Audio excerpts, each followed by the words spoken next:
नमस्कार, आप देख रहे हैं आरएडी न्यूज। मैं हूं योगेश चक्रवर्ती। बिहार का रण जीतने के लिए बीजेपी ने अपनी पूरी ताकत झोंक दी है।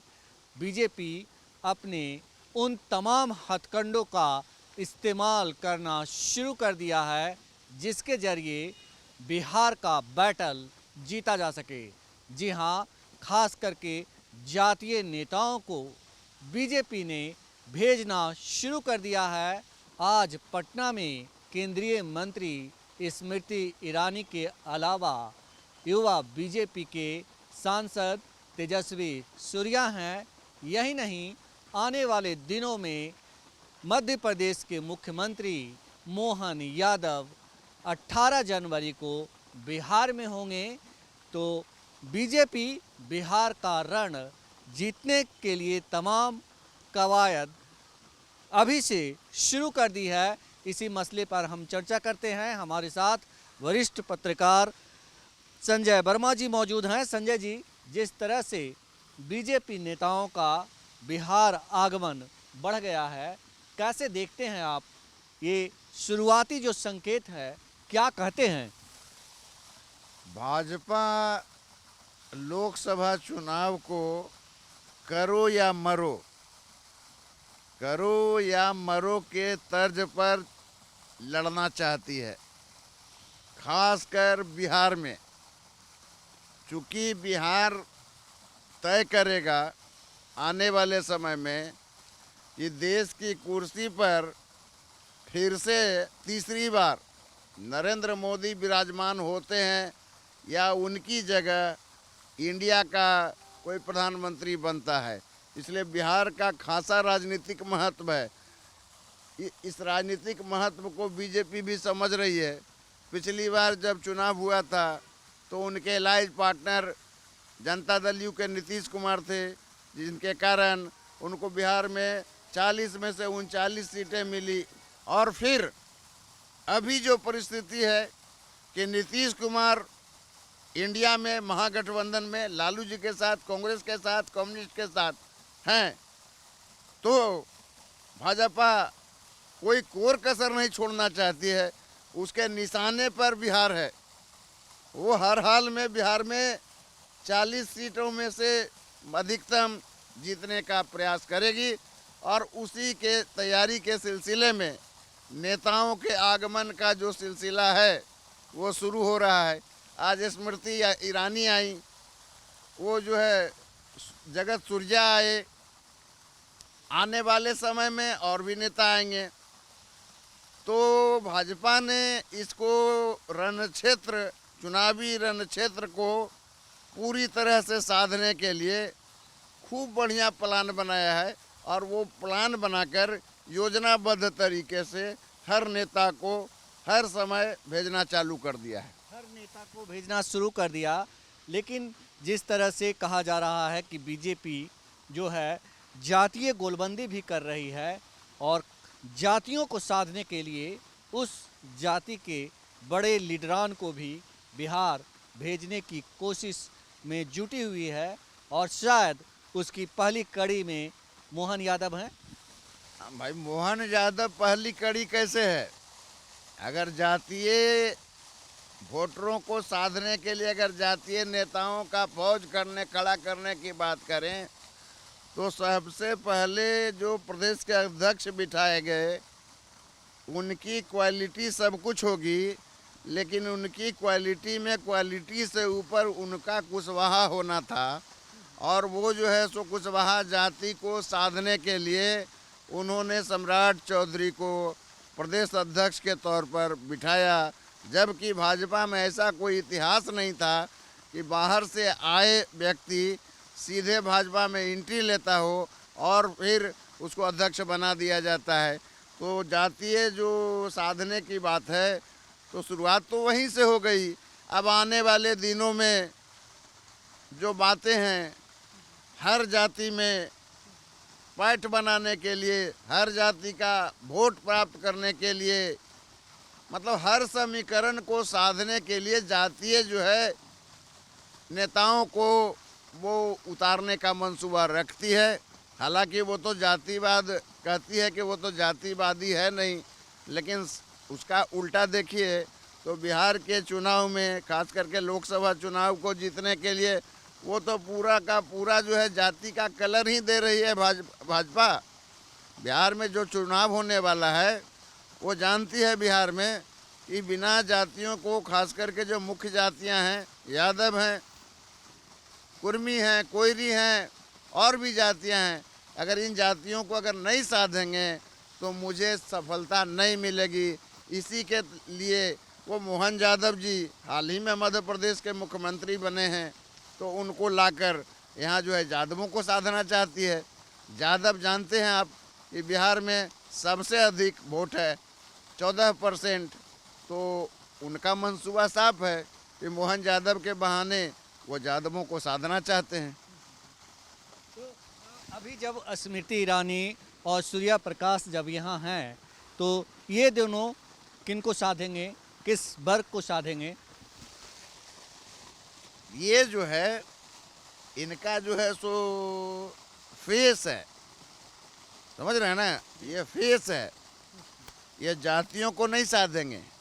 इन लोगों की विशेषता यह रही है कि वो कुछ इस तरह की बात बोलें जिससे कि पोलराइजेशन हो हिंदू और मुसलमान। जैसे आमतौर पर यहाँ के केंद्रीय मंत्री जी हैं ना, वो जब भी पटना में आते हैं तो उलूल जुलूल बातें करते हैं। उनको सबसे ज़्यादा हिंदू और मुसलमान, मदरसा और पाकिस्तान, इन सारे बातों को बोलकर वो क्या क्या करना चाहते हैं, माहौल बिगाड़ना चाहते हैं। तो श्रीमती स्मृति ईरानी जी या फिर जगत प्रकाश सूर्या जी, इन लोगों का जो ट्रैक रिकॉर्ड रहा है, ये जो है पोलराइजेशन की भाषा बोलते हैं। हालांकि इसका कोई बहुत ज़्यादा इम्पैक्ट नहीं पड़ने वाला है, चूँकि यह बिहार है। बहुत ज़्यादा इम्पैक्ट नहीं पड़ने वाला है। एक चीज़ बताएं कि एक तरफ जो है बीजेपी अपने वोटरों को साधने के लिए तमाम शतरंज की जो चाल कहते हैं वो चलना शुरू कर दिया है, और इंडिया गठबंधन जो है अभी सीट शेयरिंग को लेकर विवादों में उलझी हुई है, किचकिच कर रही है। तो ये कितनी बड़ी चिंता की बात है इंडिया गठबंधन के लिए? इंडिया गठबंधन के लिए कोई चिंता की बात नहीं है। जो वोट है ना, वो कांस्टेंट वोट है। वोट जो है कांस्टेंट वोट है। उस वोट में भाजपा चाह करके भी कोई सेंधमारी कर ले, इसका मुझे बिल्कुल अंदाज़ा नहीं है। सेंधमारी तो छोड़, कुछ जातियां ऐसी है जो भाजपा से दूर दूर तक नाता रखना नहीं चाहती है। वो जिनको बुला लें, जिन जातियों के नेता को बुला लें, उससे कोई फ़र्क नहीं पड़ेगा। इंडिया गठबंधन का जो वोट है वो वोट अपनी ओर स्थिर है, और भाजपा के लाख प्रयास करने के बाद उसका कोई वोट या उसका कोई आधार या जनाधार बिल्कुल नहीं खिसकने वाला है, चाहे भाजपा जितनी प्रयास कर ले। आप इस तरह के दावे कर रहे हैं, आप एक अनुभवी पत्रकार हैं, लेकिन यहाँ पे सवाल ये उठता है संजय जी कि जिस तरह से बीजेपी एक एक करके चाल चल रही है, और ख़ास करके अभी आपने कहा कि यादव यहाँ सबसे बड़े वोट बैंक है, और मध्य प्रदेश के मुख्यमंत्री मोहन यादव को यहाँ बुलाया जा रहा है। हम आपको ये बता दें कि मोहन यादव को बुलाने वाले लोग कौन हैं। मोहन यादव को बुलाने वाले यादव संगठनों के, विभिन्न यादव संगठनों से जुड़े बड़े बड़े नेता हैं। तो इसे आप कैसे देखते हैं? यदि सामाजिक संगठन अपने स्वजातीय नेता को बुलाकर स्वागत करना चाहते हैं, अभिनंदन करना चाहते हैं, तो उसमें कोई परेशानी किसी को नहीं है। हम भी कर सकते हैं, हम अपने जाति के नेता का। वो भी अगर यादवों का जो संगठन है, उनके लिए मोहन यादव जी सम्मान के लायक हैं कि वो मध्य प्रदेश में बाबूलाल गौड़ के बाद सेकंड यादव मुख्यमंत्री बने हैं। तो उनका अगर अभिनंदन होगा, उनका स्वागत होगा, तो ये कोई बहुत बड़ी बात नहीं है। इसका राजनीतिक मायने क्या निकलेगा। लेकिन हाँ, अगर वो जो है भाजपा के मंच से कुछ करना चाहेंगे, हालांकि रणनीति तो वही है, रणनीति तो वही है, सामाजिक संगठनों के नाम पर उनको आमंत्रित जरूर किया गया है, लेकिन उसका जो है पॉलिटिकल माइलेज लेने के लिए भाजपा कोई कोर कसर नहीं छोड़ेगी मोहन यादव जी को लाकर यह जताने का कोशिश किया जाएगा यादव समाज में। यार अब देखो भाजपा भी यादव समाज को मुख्यमंत्री बनाने लगा है, एक मौका जो है भाजपा को दो तो ये सब चलेगा। प्रयास होगी, प्रयास होगी। प्रयास होगी। आप अभी कह रहे थे कि इसमें बीजेपी को सफलता नहीं मिलेगी, लेकिन क्या आपको अब भी ऐसा लगता है कि सचमुच बीजेपी को इसमें सफलता नहीं मिलेगी? यहाँ क्या सफलता मिलेगी? यादवों को साधने में सफलता मिलेगी? यहाँ क्या सफलता मिलेगी? वो तो आज से नहीं, एक लंबे समय से शुरुआत उन्होंने किया था। नित्यानंद राय जी को यह ख्वाब दिखा दिया गया था, या नित्यानंद राय जी ख्वाब देख रहे थे कि वो बिहार के मुख्यमंत्री बनेंगे। उनका ख्वाब क्या हुआ? मुंगेरी लाल का हसीन सपना। यहाँ प्रभारी बन के कौन आए थे? भूपेंद्र यादव। उन्होंने भी खूब प्रयास किया। हाल ही में आपने देखा कि यादव को मिलन समारोह हुआ, उसमें थे कौन? राम कृपाल यादव, एमएलसी नवल किशोर यादव, उसके बाद नित्यानंद राय, तमाम नेता थे। शामिल कौन हुए इसका आज तक पता नहीं चला।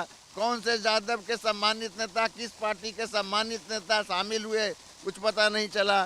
तो यादवों को लुभाने के लिए भाजपा आज मोहन यादव क्या, ये तो कसरत 3 साल 4 साल पहले से भी कर रही है, लेकिन उसको कहाँ सफलता मिल रही है। लेकिन संजय जी, जिस तरह से मोहन यादव को यादव संगठनों के वो लोग बुला रहे हैं जो कहीं ना कहीं तेजस्वी यादव से, लालू यादव से जुड़े रहे हैं, तो क्या ये आरजेडी के लिए चिंता की बात नहीं है? नहीं, इसमें चिंता का क्या मामला है भाई? तेजस्वी यादव के साथ रहने वाले हों या लालू यादव के साथ रहने वाले हो, अगर वो बुला रहे हैं तो यह देखना होगा कि वो किस चीज़ के लिए बुला रहे हैं। अरे भाई, मोहन जी का स्वागत के लिए ना बुला रहे हैं, तो स्वागत से चिंता का कहाँ मामला बनता है? वो स्वागत तो बहाना है, असल मसला वोट में सिंहमारी करना है। तो भाई वोट में संदमारी करना है तो उनके आने से वोट का संदमारी थोड़े ही हो जाएगा। उनका स्वागत हो जाने से वोट का संदमारी होता है क्या?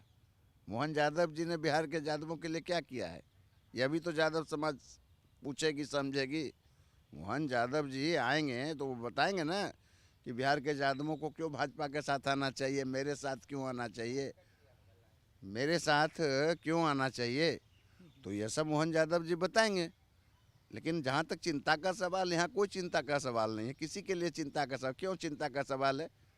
बार बार मैं कहता हूँ, हर इंटरव्यू में कहता हूँ, बिहार में लालू यादव यादवों के नेता हैं, इसको प्रमाणित करने की कोई ज़रूरत नहीं है। आप देख लीजिए, 2000 से 2015, 20, 25, 23 तक हो गया, अभी तक क्या हुआ? यादवों ने कोई स्टैंड बदला क्या? लालू यादव को बदनाम करने की भी कोशिश हुई, तरह तरह का जो कुछ भी हुआ, उससे भी लालू यादव के प्रति जो यादवों का जो भरोसा रहा, विश्वास रहा, तो अब तक का जो स्थिति है उसमें कहीं कुछ तो नुकसान नहीं हुआ उनको। ये नुकसान करने की बात भाजपा सोच सकती है, लेकिन उसको अमल में लाने के लिए उसको कुछ और करना पड़ेगा। कुछ और करना पड़ेगा। लेकिन आपको नहीं लगता कि बीजेपी जिस तरह से एक एक कर शतरंज की मोहरें बिछा रही है, इंडिया गठबंधन जो है उस मोहरे के प्यादे में फंसते जा रही है? क्या मतलब शतरंज? हमको तो समझ में नहीं आता है। आप शतरंज की बात कर रहे हैं, इंडिया गठबंधन उनके लिए लूडो बिछा के रखे हुआ है। लूडो में आप देखते हैं ना, एक से चलता है और फिर 99 पर जाता है और वहाँ से सीढ़ी फेंक देता है नीचे। सांप सीढ़ी का खेल। हाँ, तो वो सांप सीढ़ी के खेल में फंसा के रखी हुई है इंडिया गठबंधन। हाँ भाई, तुम शतरंज का विषाद बिछाओ, हम लूडो का जो है खेल खेलेंगे। तो लूडो का खेल और शतरंज के खेल में आप समझ लीजिए, शतरंज के खेल में राजा और वजीर वगैरह वगैरह होता है, और लूडो में क्या होता है? एक छक्का होता है, वो मारा। सांप और सीढ़ी की बात कर रहे हैं। बस सांप और सीढ़ी। तो आप अगर चलेंगे, एक से शुरू करेंगे, 99 पर जाएंगे, 99 पर जो बैठा हुआ सांप रहेगा वो आपको सीधे 1 पर ला देगा। मतलब ये कि आप जो दम्भ भरते हैं कि 40 सीटें, अरे भैया 40 सीटें कहाँ से लाएंगे? अभी तो आपकी स्थिति ये है कि आप नीतीश कुमार के साथ मिलकर आपने पिछली बार 39 सीटें जीती थी। अब आपसे नीतीश कुमार जुदा हो गए, इसके बाद बची आपकी सीटें कितनी? 17 सीटें बची। अब 17 सीटों में अभी आपको जो जो रेस्ट सीटें हैं, उन सीटों के लिए तो अभी उम्मीदवार तक नहीं आपको मिल रहा है, और बिसात बिछाने की बात कर रहे हैं। कैंडिडेट का पता नहीं है, आप कह रहे हैं 40 सीट जीतेंगे। अरे जीतिएगा तो उसके लिए फुल प्रूफ प्लान चाहिए ना, ऐसे ही कैसे जीत लेंगे? कह रहे हैं कि उनके पास कैंडिडेट नहीं है। खुद जो उनके हनुमान हैं पीएम मोदी के, चिराग पासवान, उनका कहना है कि हम 40 के 40 सीटों पर तैयारी कर रहे हैं, और वो बीजेपी तो बहुत बड़ी पार्टी है। पहले जो चिराग जी की स्थिति है, 40 सीट जीतेंगे, कौन सी पार्टी 40 सीट जीतेगी? रामविलास, लोजपा रामविलास 40 सीटें जीतेंगे क्या? उपेंद्र कुशवाहा भी कह रहे हैं मैं 40 सीटें जीतूंगा। तो आपका राष्ट्रीय लोक जनता दल जीतेगा क्या? आप लोग हैं कहाँ? इंडिया एनडीए में हैं तो हैं कहाँ? आप लोग तो खुद 1 सीट 2 सीट के लिए जो है सो मतलब ठेहुनियाँ मार रहे हैं, और बात कर रहे हैं 40 सीट जीतेंगे, 40 सीट जीतेंगे। अरे भैया, इस तरह का जो है सो चिरौरी करने से आपको 1 सीट से दूसरा सीट नहीं होने वाला है एनडीए में। इसलिए 40 सीट का हवा आप देते रहिए, उसका कोई मतलब मायने नहीं है। हवा का कोई मतलब मायने नहीं है।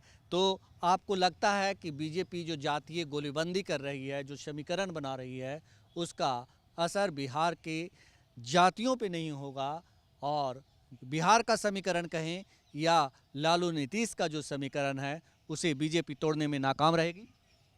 देखिए, बिहार में भाजपा ने अंतिम प्रयास 2015 में किया था। याद दिला दूं मैं, 2015 का विधानसभा चुनाव, उस चुनाव को भी बड़े पैमाने पर उसने अपनी प्रतिष्ठा से जोड़कर लड़ा था, और हश्र क्या हुआ था? राजद और जदयू के आगे शायद उसको 56 या 46 सीटें आई थी, और तब नरेंद्र मोदी ने पुरजोर, मुझको लगता है 50-60 सभाएं की थी।